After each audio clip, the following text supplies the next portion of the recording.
बच्चे क्लास 10 की स्टार्टिंग में सोचते हैं कि वो 1 महीने नहीं पढ़ेंगे तो क्या हो जाएगा। 1 महीने वो सोचते हैं कि घूम लेते हैं, मज़े कर लेते हैं, ऐसे करके उनका पूरा साल निकल जाता है और उनकी पूरी 10th क्लास बर्बाद हो जाती है।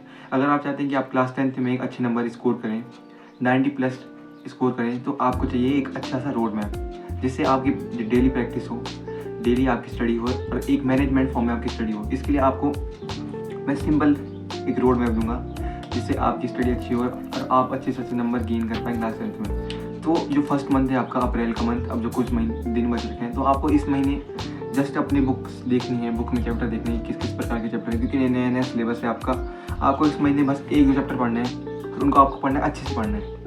ऐसे कि आपने सोचना है कि पहले महीने में कि भाई मैं पूरा सिलेबस ही कंप्लीट कर दूँ या 5 चैप्टर निपटा दूँ। तो आपको फर्स्ट मंथ में आपको सिंपल बेसिक अंडरस्टैंडिंग करनी है कि आपको पहले फर्स्ट चैप्टर को जो अच्छे से पढ़ना है, जैसे मैथ्स का है या साइंस का है, तो आपको उसको अच्छे से पढ़ना है, आपको अंडरस्टैंडिंग बनानी है अपने चैप्टर की। फिर सेकेंड मंथ में आपको फिक्स रूटीन बनाना है। जैसे फिक्स रूटीन क्या हो जाएगा आपको, जैसे आप स्कूल गए, स्कूल से घर आए, फिर आपने सोचा कि अब एक फिक्स टाइम होना चाहिए। जैसे स्कूल आपकी 2 बजे छुट्टी हो रही है, तो आपने सोचा कि 3 बजे से या 4 बजे से मैं पढ़ूंगा, कि 1 घंटे में प्रॉपर पढ़ूंगा। ऐसे अगर आप डेली करोगे तो आपको ये रूटीन बन जाएगा। मतलब आपका मन खुद ही बोलेगा कि हाँ भाई पढ़ने का टाइम हो चुका है, तो मुझे पढ़ना है। इससे आपका एक फिक्स हो जाएगा, मतलब फिक्स 1 घंटा फिक्स हो गया आपका।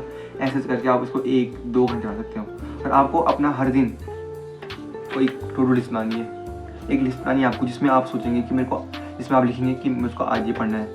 जैसे आज आपने एक लिस्ट बना लिखी है कि मैं स्कूल से घर आऊँगा, फिर मैं केमिस्ट्री पढ़ूंगा, केमिस्ट्री का फर्स्ट चैप्टर पढ़ूंगा, या मैथ्स के क्वेश्चन करूँगा, तो फिर उसके बाद इंग्लिश पढ़ूंगा, इंग्लिश का जो फर्स्ट चैप्टर है उसको रीड करूँगा, या उसकी जो NCERT बुक वाले क्वेश्चन उनको करूँगा। तो ऐसे ही आपको हर चैप्टर में देखो ऐसे पढ़ना है। मैथ्स में आपको सबसे पहले आपकी जो NCERT बुक है उसके क्वेश्चन करना है, आपको एग्जाम्पल नहीं छोड़ना है। बहुत सारे बच्चे मैंने देखे हैं ये गलती करते हैं कि वो NCERT की बुक की जो एक्सरसाइज है उनको कर देते हैं कंप्लीट, बट जो एग्जाम्पल रहते हैं उनको छोड़ देते हैं। कभी एग्जाम में आपके एग्जाम्पलर भी आ जाते हैं, एग्जाम्पल करने हैं आपको, ठीक है। मैथ्स में आपको कोई नोट बनाने की जरूरत नहीं, क्योंकि आपके स्कूल के नोट्स ये उसमें फॉर्मूले होते हैं, आप एक पेज में, वाइट पेज में सारे फॉर्मूले लिख सकते हैं। देन साइंस में आपको नोट बनाने की जरूरत पड़ सकती है, आप अपने शॉर्ट नोट बना सकते हैं, जिससे आप कभी भी स्टडी कर पाएँ इनको, क्योंकि स्कूल के नोट्स होंगे तो बहुत बड़े होते हैं, इसमें आपके बहुत सारे क्वेश्चन होते हैं। तो आपको एक सेपरेट नोटबुक लेनी होगी पतली सी, जिसमें आप शॉर्ट नोट बना पाएँ अपने क्लास 10th के लिए। ऐसे ही आपको SST में भी करना है। SST में आपके नोट्स होंगे वो थोड़ा बड़े हो सकते हैं, क्योंकि उस SST का सिलेबस बहुत बड़ा है। एंड इंग्लिश में भी आपको जो स्कूल में पढ़ाया जाएगा आपको उसी को पढ़ना है। इंग्लिश, हिंदी में और कंप्यूटर में आपको बस स्कूल में जो पढ़ा रहे हैं उसको पढ़ना है और अपनी बुक को रीड करना है। अब आपको अप्रैल के मंथ में तो आपने सोचा कि बस बेसिक अंडरस्टैंडिंग या बुक आपने देख ली अपनी पूरी, की न्यू सिलेबस रहता है। देन आपको अब थर्ड मंथ, जो आपका तीसरा महीना होगा, उस महीने में आपको सिंपल जो आपके पुराने PYQ होंगे, जो आपके ओल्ड पेपर्स होंगे, आपको अगर पेपर की ज़रूरत होगी तो मुझे बता देना, मैं आपको भिजवा दूँगा पेपर्स।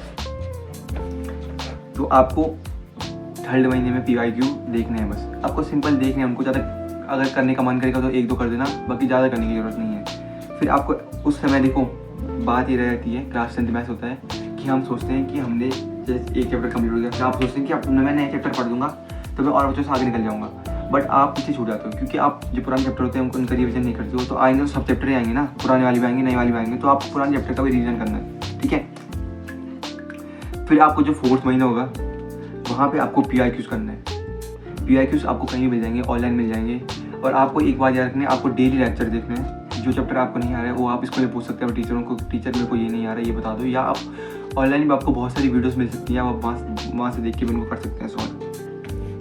फिर आपको जो 5वां महीना होगा, 5th मंथ, वहाँ पे आपको अपने फ़ोन को यूज़ करना बहुत कम कर देना है। आपको उस टाइम जो सैम्पल्स होता है सैम्पल स्टार्ट कर देना है, ठीक है। और आपको एक घड़ी लेनी है साथ में, आपने वहाँ पे देखना है। आप जैसे सैम्पल कर रहे हो शुरू, तो सैम्पल पहले आपको बहुत टफ लगेगा, आप बोलोगे भाई नहीं हो पा रहा, बट आपके पास रहते हैं 12 सैम्पल या 12-15 जितनी भी आपको, अगर सैम्पल भी आप चाहते हो कि मैं आपको सजेस्ट करूँ कौन सी सैम्पल यूज़ करना है या कहाँ से आपको लेक्चर देखना है, बेस्ट लेक्चर कहाँ मिलेंगे आपको ऑनलाइन फ्री में, तो आप मुझे कमेंट कर सकते हो, मैं एक नई वीडियो बना सकता हूँ इसमें, ठीक है। फिर आपको सैम्पल्स करना है, सैम्पल के साथ आपको अलग से मतलब आप PYQ भी करो, क्योंकि बहुत टाइम मैंने देखा जब हमारा पेपर था क्लास 10th का, उस टाइम हमारे पेपर में बहुत सारे PYQs भी आए थे, तो आप PYQs भी कर सकते हो, ठीक है। अब आपको 6वें मंथ तक आप अपना पूरा चैप्टर पूरा सिलेबस कंप्लीट कर देना चाहिए। फिर आपको 6th मंथ में करना है रिवीजन देखो इस प्रकार से होगा, जो आपने शॉर्ट नोट बनाए हैं आप उनको पढ़ें, उनमें आपको हाईलाइट करना है जो कीवर्ड्स होंगे या इंपॉर्टेंट लाइन आपको उनमें ज़्यादा आपका ध्यान जाना चाहिए पहले, क्योंकि उसको आप अलग पेन से, रेड पेन से, ग्रीन पेन से लिख दो। क्योंकि देखो अगर आप पूरा ब्लू पेन में लिखा है तो सब एक जैसे लगेगा। अगर आप किसी जो इंपॉर्टेंट कीवर्ड है उसको आप रेड पेन से या हाईलाइट कर दो या उसको रेड पेन से लिख दो तो वो आपको अलग से दिखेगा, ठीक है। देन आप क्वेश्चन की फॉर्म में सैम्पल करते रहोगे तो आपका रिवीजन होता रहेगा। या आप हर चैप्टर के कर सकते हो, क्या बोलते हैं, सैम्पल कर सकते हो। हर चैप्टर के टेस्ट वाइज कर सकते हो। और आपको अपने स्कूल की जो टेस्ट होते हैं उनको भी पूरा अटैम्प्ट करना है, टेस्ट नहीं छोड़ना है।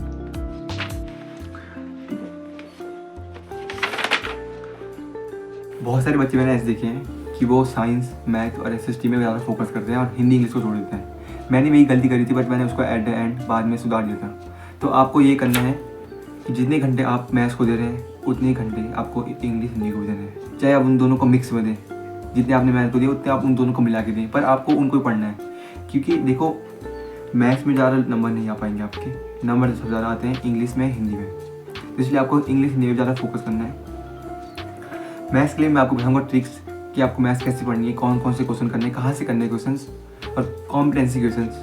कॉम्पिटेंसी जो बुक है CBSE ने लॉन्च कर रही है, आपको वो भी देखनी है। वहाँ पे आपको अलग अलग प्रकार के क्वेश्चन दिखेंगे जो आपके NCERT बुक से बहुत ही अलग होंगे। एंड आपको इंग्लिश हिंदी में जब आपकी स्कूल में ग्रामर पढ़ाई जाएंगी तो आपको ग्रामर में ढंग से ध्यान देना है, क्योंकि ग्रामर के जो नंबर होते हैं ना बहुत इंपॉर्टेंट नंबर होते हैं। क्योंकि अगर आपकी थ्योरी में पूरा सही हो गया बट आपका ग्रामर गलत हो गया तो आपका पूरा फिर खराब हो जाएगा, तो आपके 100 नहीं आ पाएंगे। इसलिए आपको ग्रामर में पूरा ध्यान देना है। अप्रैल चल रहा है तो अप्रैल में आप आराम से पढ़ें, कोई टेंशन मत लो। चाहे आपके 1-2 चैप्टर हो पर आपको डेली पढ़ना है, चाहे आप 1 घंटे पढ़ें। अभी अप्रैल में कोई टेंशन मत लो, बस पढ़ो। अगर आप पढ़ोगे नहीं या आप अप्रैल में बोल दो कि भाई मैं नहीं पढ़ रहा 1 महीने, 1 ही घंटे तक पढ़ना है, 1 घंटे से क्या हो जाएगा, तो आपका हर महीने फिर यही माइंड सेट रहेगा कि 1 घंटे से क्या हो जाएगा। इसलिए आप जब अप्रैल में भी आप 1 घंटे पढ़ोगे तो आप अगले महीने भी सोचोगे कि हाँ भाई मैंने अप्रैल में 1 महीने पढ़ दिया था, अब मैं इस महीने 2 महीने पढ़ता हूँ, 2 घंटे पढ़ता हूँ। ऐसे करके आपकी जो टाइमिंग होगी पढ़ने की वो बढ़ेगी। बस ये वीडियो यहीं तक थी। मैं अपना इंट्रोडक्शन देना तो भूल ही गया। मेरा नाम है सागर चौहान और मैंने क्लास 10th में 91% प्राप्त किए हैं। ये 2026 CBSE बोर्ड में, मतलब 2026 में होता हमारा पेपर। बाय बाय गाइस, मिलते हैं किसी और नई वीडियो में, तब तक के लिए बाय बाय।